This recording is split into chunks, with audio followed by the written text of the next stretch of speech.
Hello दोस्तों, welcome back on my YouTube channel mister Rai official. And आज फिर से मैं आपके लेकर आ गया हूँ एक और बहुत ज्यादा भयानक कहानी। आज की जो कहानी है वो हैदराबाद के कुंदन बाग इलाके की है और कुंदन बाग इलाका हैदराबाद के बहुत ज्यादा पोश इलाके में आता है और इसे हैदराबाद का दिल भी कहा जाता है। और ये कहानी सुनने के बाद आपका दिल सच में दहल जाएगा, क्योंकि इस कहानी में जो आगे हुआ वो शायद आपने सिर्फ मूवीज में ही देखा और सुना होगा। चलिए कहानी को शुरू करते हैं और जानते हैं आज की कहानी के बारे में। कुंदन बाग हैदराबाद का एक बहुत ज्यादा पोश इलाका, और इसी पोश इलाके में बना एक बंगला जिसके बारे में लोगों की अलग अलग तरह की राय। एंड इस घर के जो ऑनर हैं वो हैं वसंत नारायण सिंह। एंड इनके बारे में भी काफी अलग अलग तरह की बातें हमें सुनने के लिए मिलती रहती हैं हमेशा। तो इनके बारे में हम बाद में बात करेंगे कहानी के एंड में। तो चलिए सबसे पहले कहानी को शुरू से शुरू करते हैं। तो ये कहानी शुरू होती है सन 2002 में, जब एक साजिद, मोहम्मद साजिद नाम का जो चोर है, इस घर में चोरी करने के बारे में सोचता है और इस घर की रैकी करने लगता है, यानी कि देखने लगता है कि कौन इस घर में आता है, कौन जाता है, कितने लोग हैं, कब जागते हैं, कब सोते हैं और किस टाइम पे वो चोरी को अंजाम दे सकता है।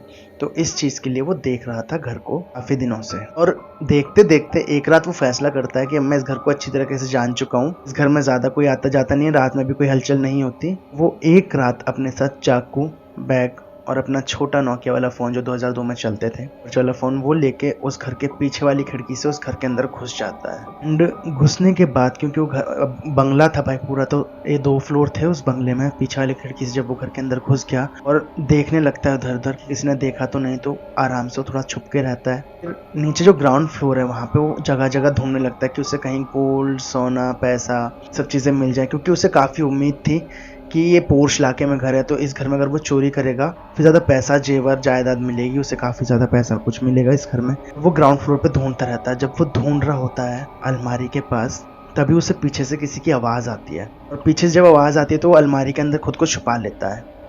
तो वो क्या देखता है कि एक औरत है जो किचन से निकली है, उसके हाथ में मोमबत्ती है और वो ऊपर जा रही है 2nd फ्लोर पे बत्ती को लेके अंधेरे में, और काफी धुंधला धुंधला उसको चेहरा दिखता है। वो पहचान नहीं पाता क्योंकि काफी अंधेरा था वहाँ पे, पहली बात तो दूर भी थे वो लोग और ये अलमारी में बंद था साजिद, तो पहचान नहीं पाता। बट उसे दिखता कि कोई औरत है जो कि अभी अभी ऊपर गई है। जब साजिद इस औरत को ऊपर जाते हुए देखता है अलमारी में से, तो थोड़ा सोच में पड़ जाता है कि जब मैं बाहर था तो मैंने पूरे दिन नजर रखी, ना इस घर में कोई आया, ना कोई चलते हुए दिखाई दिया, ना कोई बाहर से अंदर गया, तो ये औरत अंदर कहाँ से आई। अब साजिद डर जाता है और अपना चाकू निकाल लेता है अपने हाथ में, और चाकू निकाल के वो फिर से थोड़ी देर बाद इधर उधर देखने लगता है कि उसे कुछ मिल जाए। जब उसे ग्राउंड फ्लोर पे कुछ नहीं मिलता तो वो सोचता है कि हो सकता है अब ये औरत ऊपर गई है, अभी जो औरत ऊपर गई है तो ऊपर ही सारा पैसा, कैश, गोल्ड की ज्वेलरी और सारा सामान जो इम्पोर्टेंट है वो ऊपर रखा हो। तो वो अपने हाथ में चक्कू को लेके और पूरी सावधानी से कि अगर कोई उसे सामने देख गया तो सीधे मार देगा, इस तरीके से ऊपर चलने लगता है। और ऊपर जब वो चढ़ रहा होता है तो उसे सीढ़ियों से दिखता है कि 2 छोटे छोटे बच्चे भी खेल रहे हैं। अब वो थोड़ा डर जाता है, क्योंकि जब उसने नीचे से देखा था, बाहर से देखा था घर में, तो कोई भी नहीं था। अब ये 3 लोग उसे दिख रहे हैं घर में, पर अब वो चोरी करने के इरादे से आया था और जानता था कि पोर्श इलाके में घर है तो पैसा इसमें होना ही होगा। तो वो धीरे धीरे छिपते छिपाते ऊपर पहुंचता है और धीरे धीरे 1-2 दरवाजों को खोलता है और घर के अंदर तलाशी लेने लगता है, बट उसे कुछ नहीं मिलता। फाइनली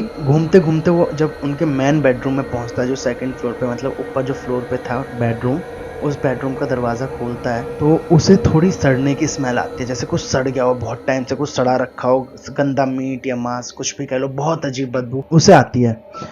और जब वो कमरे का दरवाजा पूरा खोलता है और सामने देखता है बेड को, तो बेड पे उसे दिखती हैं 3 लाशें, जिसमें 2 छोटी बच्ची और एक औरत थी। अब ये देख के वो काफी ज्यादा डर जाता है, क्योंकि उसने जो सामने देखा उसे देखकर उसे याद आता है नीचे से जो औरत आई थी अभी मोमबत्ती लेके, उसने सेम कपड़े पहने हुए थे, सेम लग रही थी। और ये काफी ज्यादा डर जाता है क्योंकि उसने 2 बच्चियां भी देखी थी खेलती हुई, बट अभी जो सामने देखता है काफी सड़ी हुई हालत में पड़ी है ये लाशें 3 लोगों की।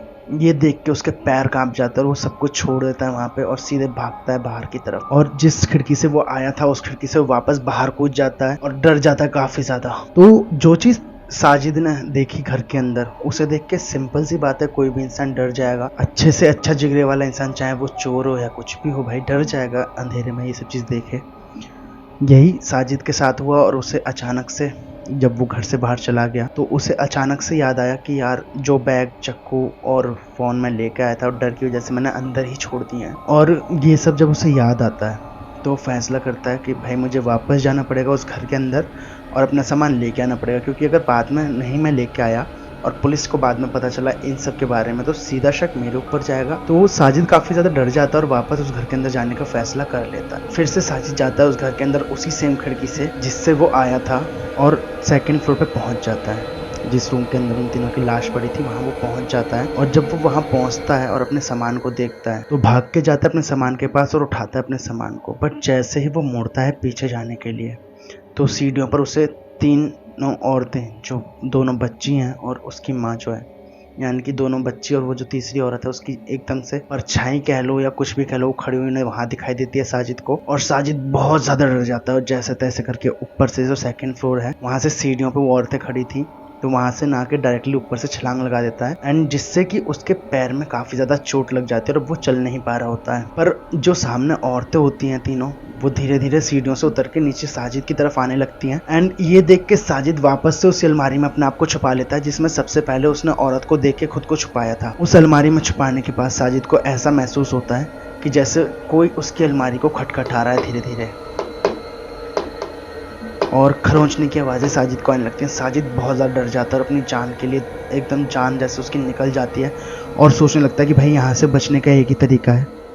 और साजिद क्या करता है, चोरी करने आया था पर खुद ही पुलिस को फ़ोन कर देता है और पुलिस को बताता है कि सर मैं साजिद बोल रहा हूँ। और साजिद का नाम सुनते पुलिस के भी कान खड़े हो जाते हैं क्योंकि साजिद काफ़ी ज़्यादा केसों में ढूंढ रही थी, पुलिस साजिद को काफ़ी ज़्यादा केसों में ढूंढ रही थी। कई चोरी के इल्ज़ाम थे, कई उस पर और मारपीट के इल्ज़ाम थे, कई लड़ाई झगड़े के इल्ज़ाम थे। और आज साजिद खुद ही सामने से कॉल कर रहा है तो पुलिस को भी एकदम से बड़े कान खड़े हो जाते हैं भाई उनके। पुलिस बोलती है कि ठीक है तुम एड्रेस दो, कहाँ हो, क्या सब चीज़ बताता है वो साजिद पुलिस वालों को। और तभी पुलिस वाले 3-4 गाड़ियां लेके सीधे वहां पहुंच जाते हैं। अब जब वो पहुंचते हैं घर के अंदर तो देखते हैं साजिद अलमारी के अंदर है और बाहर बस रोने की आवाजें आ रही हैं, साजिद चीखने की आवाजें आ रही हैं, मुझे छोड़ दो, मुझे जाने दो, मुझे छोड़ दो। और काफी पागलों की तरह बिहेव कर रहा है साजिद और बस एक ही चीज बोल रहा है। जब पुलिस वालों ने उसकी अलमारी का गेट खोला तो साजिद सिर्फ एक ही चीज बोल रहा था कि मैंने किसी को नहीं मारा, मैं सिर्फ यहाँ चोरी करने आया था सर, मैंने किसी को नहीं मारा। पर साजिद चोर था, पुलिस वाले जानते थे और पुलिस वालों को लगता है कि ये साजिद बचने के लिए हमसे ऐसा झूठ बोल रहा है कि उसने नहीं मारा। हो सकता है इसने 3-4 दिन पहले इन लोगों को मारा हो, क्योंकि जब पुलिस वाले उनके रूम में गए तो काफ़ी ज़्यादा स्मेल आ रही थी।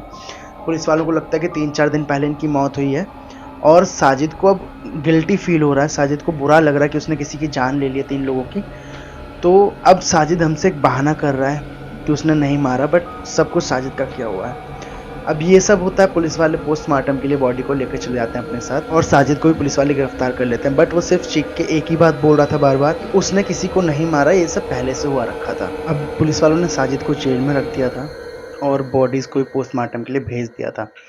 और 3-4 दिन बाद जब साजिद ऑलरेडी जेल में ही था और बॉडी की पोस्टमार्टम रिपोर्ट आती है तो पुलिस वालों एकदम शॉक में चले जाते हैं, क्योंकि जब उन्हें पता चलता है कि जो लाशें हैं आज से लगभग 6 महीने पुरानी हैं और 6 महीने पहले इनका कत्ल हो गया था और ये आज पता चला है उन्हें। अब जब पुलिस वालों को ये पता चलता है तो वो सर्च करने के लिए, जैसे इन्वेस्टिगेशन करते हैं पुलिस वाले, उसके लिए वापस से उसी बंगलों में जाते हैं देखने के लिए कि एक खून किया है, कैसे हुआ है, या आत्महत्या की है, क्या केस है, ये सब देखने के लिए पुलिस वाले वापस उसी बंगलों में जाते हैं। एंड जब वहाँ पे पुलिस की 10-15 गाड़ियाँ होती हैं, क्योंकि अब काफ़ी बड़ा केस बन गया था और बहुत बड़े इलाके की घटना है, ये काफ़ी पोश इलाका मैंने आपको बताया था ये था कुंदनबाग का। तो अड़ोसी पड़ोसी बाहर निकल के आ जाते हैं और जब पड़ोसियों से बात करते हैं पुलिस वाले और उन्हें बताते हैं कि यहाँ पे 6 महीने से इन तीनों की लाश पड़ी है, आपको कभी पता नहीं चला, क्यों नहीं चला, तो पड़ोसी एकदम शॉक में चले जाते हैं। और जैसे जैसे पड़ोसियों को ये बात पता चलती है, जो इधर उधर वाले होते हैं वो सब डर के मारे बुरे हो जाते हैं और काँपने लगते हैं, डर के मारे एकदम वो काँपने लगते हैं,